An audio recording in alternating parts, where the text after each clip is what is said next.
안녕하세요. 면접스쿨 강태인입니다. 오늘은 첫 번째 시간으로 면접의 처음과 끝을 장식하는 1분 자기소개와 마지막 할 말에 대해서 하나씩 알아보도록 하겠습니다. 우선 여러분들이 면접을 앞두고 가장 먼저 준비하는 거죠. 1분 자기소개.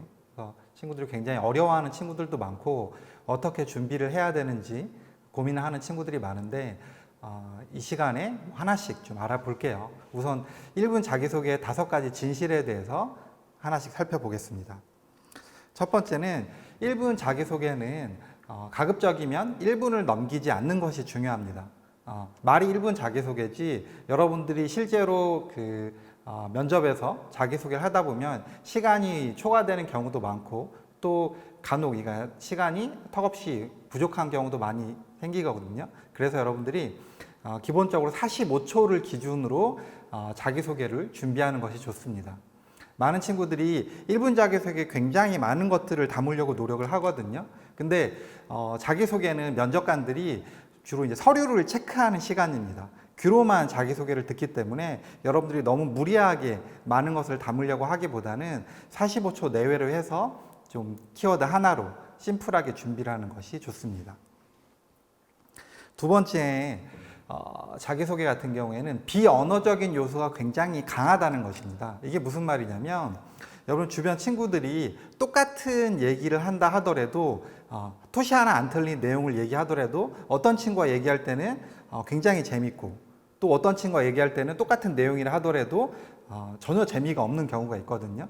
그러니까 자기소개 같은 경우에는 여러분들의 목소리 톤 그리고 표정 내용의 이해도에 따라서 굉장히 전달되는데 큰 차이가 생깁니다.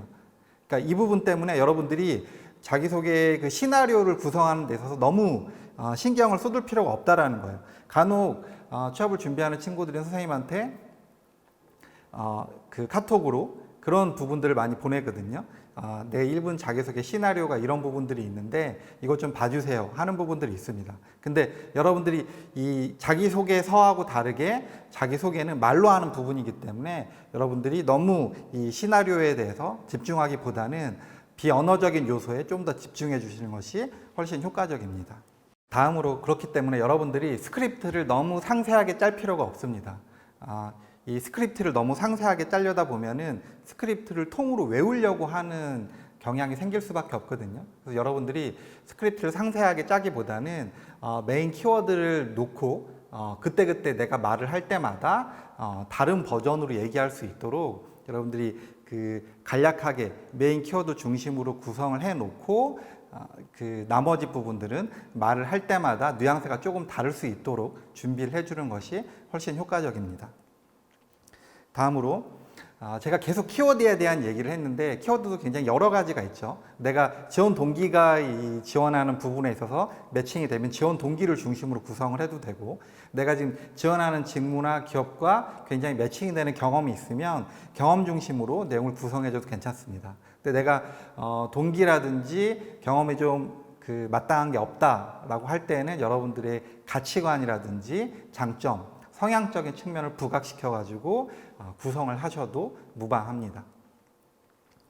그리고 마지막으로 이 면접이라는 것은 여러분들 입 밖으로 나와야지 의미가 생기는 것이거든요. 그래서 내용을 구성하는 데 집중을 하기보다는 여러분들이 직접 말로 해가지고 녹음해봐서 들어보기도 하고 또 그 내용들을 친구들이나 전문가들 앞에서 얘기를 하면서 이 내용이 나한테 지금 잘 맞는지 얘기가 잘 들리는지 내 이미지에 좀 부합되는지 이런 부분들을 체킹을 하는 것이 굉장히 중요합니다.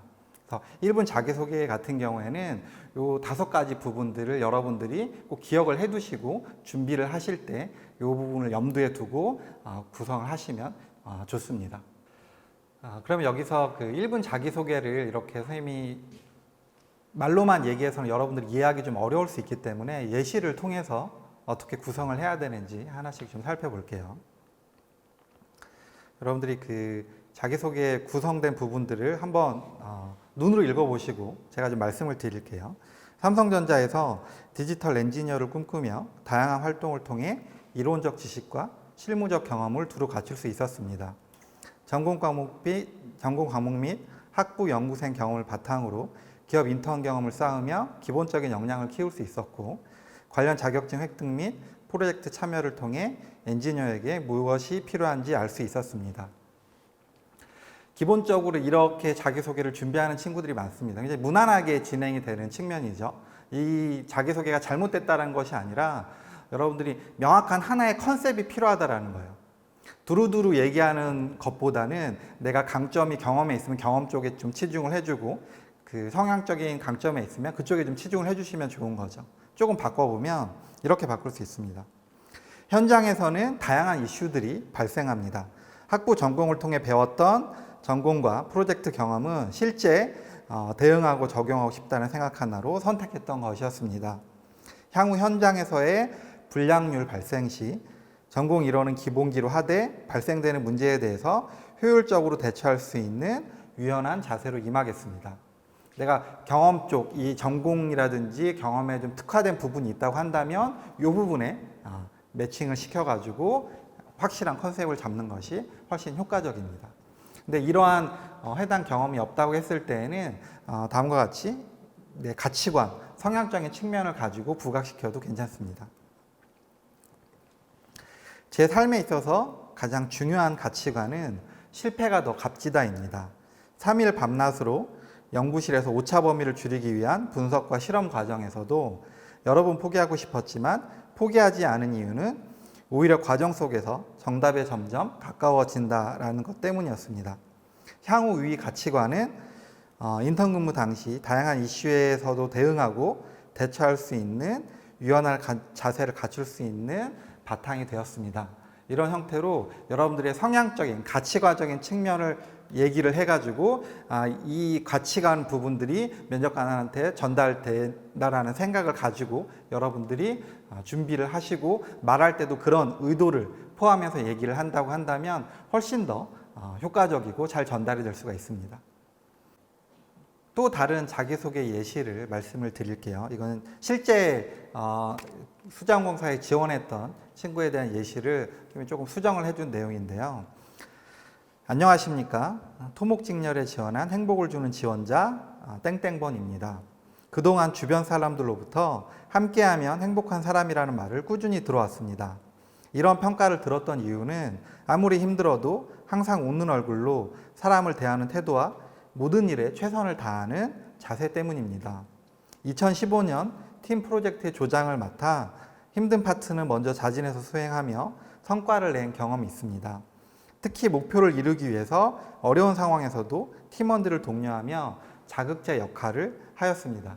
이 친구가 여기에서 이제 강조하고자 하는 부분은 팀 단위 프로젝트를 할 때 힘든 상황에서 본인이 거기에 굴하지 않고 팀원들을 오히려 끌고 갈 수 있고 힘든 상황을 긍정적으로 해석할 수 있는 그런 키워드를 보여주고자 이런 멘트를 날린 거거든요.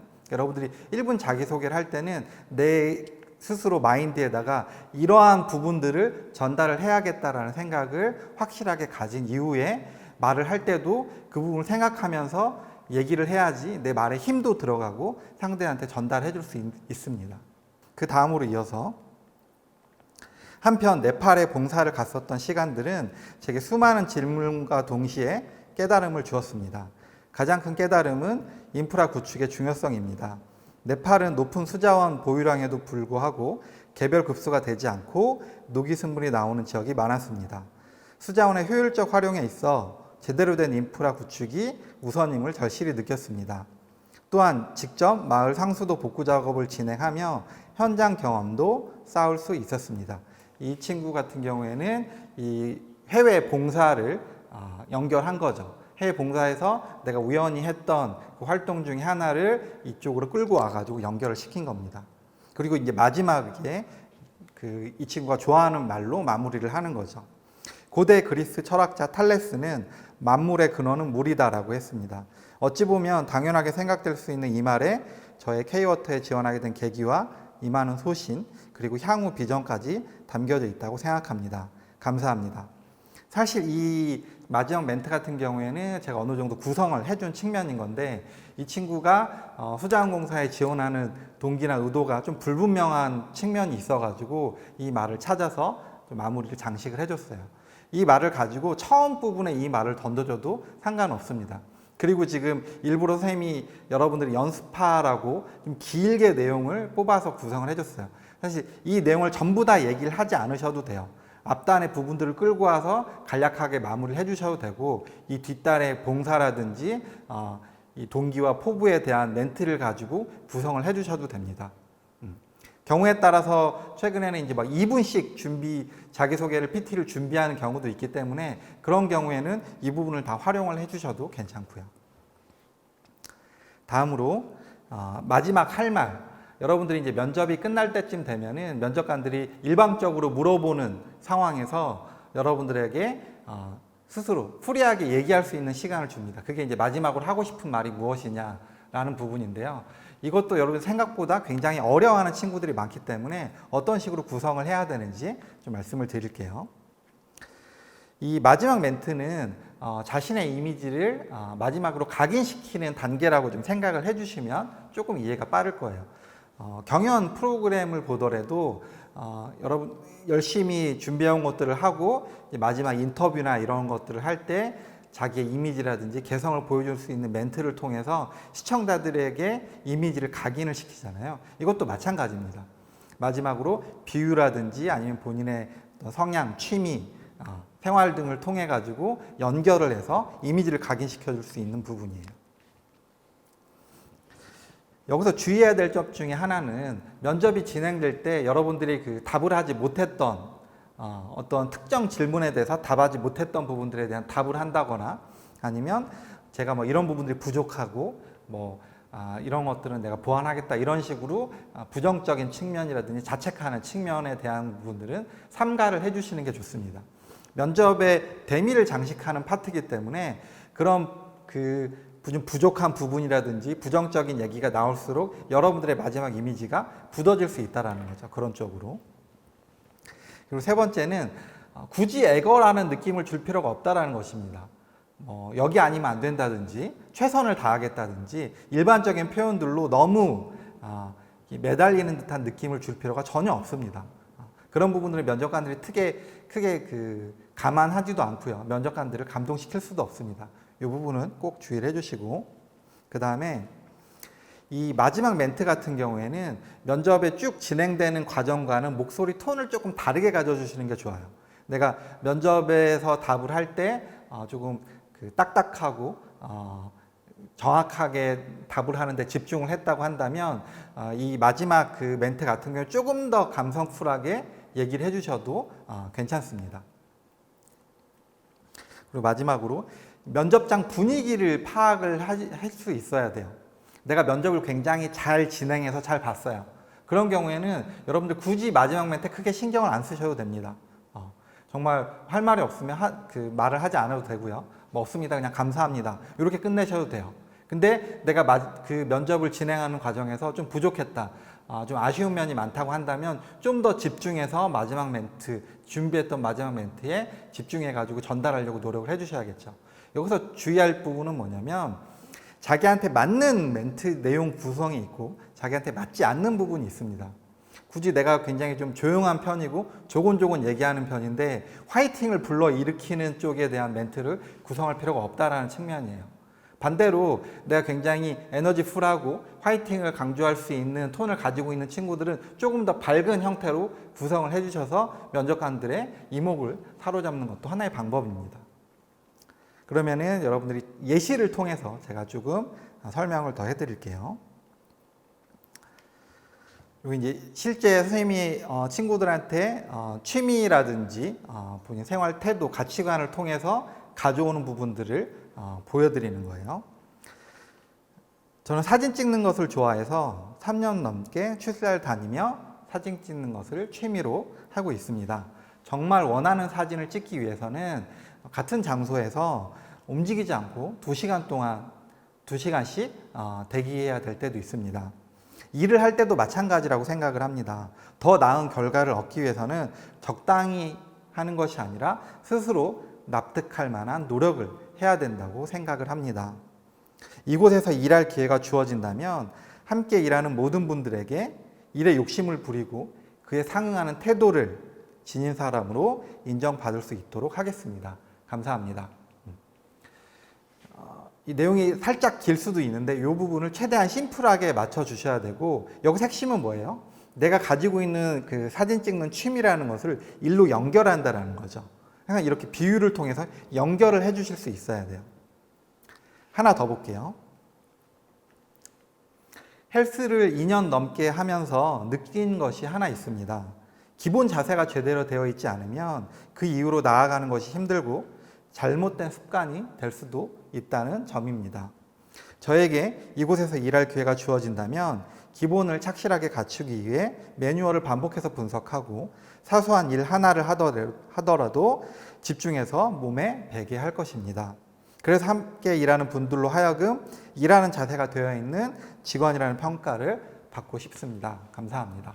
이런 식으로 내가 평소 해왔던 부분들을 일로 연관시키는, 이게 이제 기본적인 포맷이 될 수가 있겠죠. 이거 외에도 여러 가지 소재를 가지고 마지막 멘트를 구성할 수 있습니다. 참고로 어떤 친구는 본인이 이제 음주 가무를 굉장히 잘 수행할 수 있는 친구고 그런 것들에 대한 에너지를 갖고 있는 친구라서 마지막에 더 심플하게 구성한 경우도 있었어요. 저 술 좋아합니다. 춤도 잘 추고요. 사람들 사이에서 분위기를 업시킬 수 있는 역량을 가지고 있다고 생각을 합니다. 일을 할 때도 집중해서 하겠지만 회식이라든지 팀원들이 많이 모여있는 자리에서 제 에너지를 통해서 분위기를 끌어올 수 있는 역할을 보여드리고 싶습니다. 감사합니다. 이런 식으로 본인에게 맞는 마지막 멘트를 구성한 사례도 있습니다. 지금까지 선생님이 1분 자기소개와 마지막 할 말에 대한 부분들을 어떻게 구성을 해야 되고 예시를 통해서 좀 보여드렸는데요. 여러분들에게 맞는 그 소재와 주제를 통해서 구성을 해서 반복해서 말로 연습을 한다고 한다면 분명히 여러분 걸로 만들 수 있고 면접의 시작과 끝을 잘 장식할 수 있을 것입니다. 감사합니다.